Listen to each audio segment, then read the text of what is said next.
We had businesses just yards to the north of us burning. We had businesses to the south of us burning. The images from a week ago were stunning as Ferguson burned. For so many business owners, it wasn't a matter of if their businesses would burn, but when. When I walked into Natalie's door, she was extremely upset, and she looked at me and she started crying, and she said, you know, I can't believe you're going to help us. And she asked me, how much will this cost me? And I said, no, we're going to do this for free.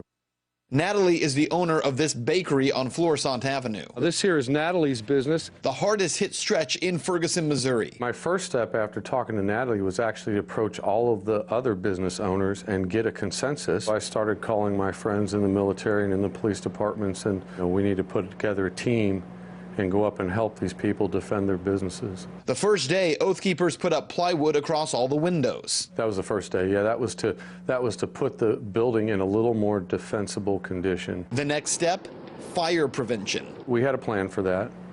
You know, we had buckets of water up there, and we had fuel fire extinguishers, and so my guys would just pick up the fire bombs with their gloves on and throw them in the bucket of water and extinguish them. We are only here to protect the people, and we also have people living in apartments above these businesses.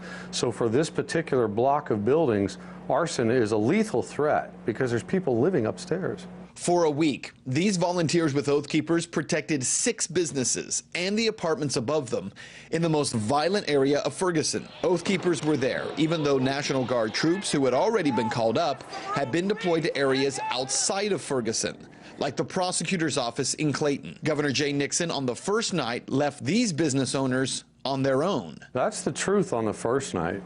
You know, the storyline, the truth, the facts, is that they had over 2 months to prepare for this. Why the National Guard was not here supporting the St. Louis County Police and supporting the Highway Patrol and protecting these businesses, to me, is either such a grotesque incompetence or downright criminal negligence. Despite their volunteer efforts and success in protecting businesses, the Oath Keepers have not been embraced by many of the higher-ups within local police departments or by federal law enforcement. On Thursday night, they surrounded our building with over 50 men and told us to get off the roof and put our arms down or they would arrest us. A security operation is how they termed it to me. What does that mean, a security operation? So you're basically security guards because you're on the roof? Well, that's what they're claiming. But if you read the statute, and English words still mean what they mean, it clearly says if you are employed by a corporation as a security personnel, and there's 3 or 4 different descriptions of different types of security personnel, they all have the word employed in it because they have to. You can't regulate volunteers. Sam says a former Marine who was on his team also spotted a 3-man sniper team taking position and pointing rifles at the Oath Keepers.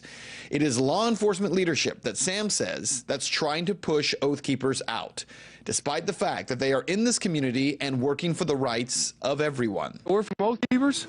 Just wanted you to know we're here to protect you guys. We're about supporting everybody's rights. Okay. And so don't let the media lie about us. Tell the truth. We love everybody and we care about everybody.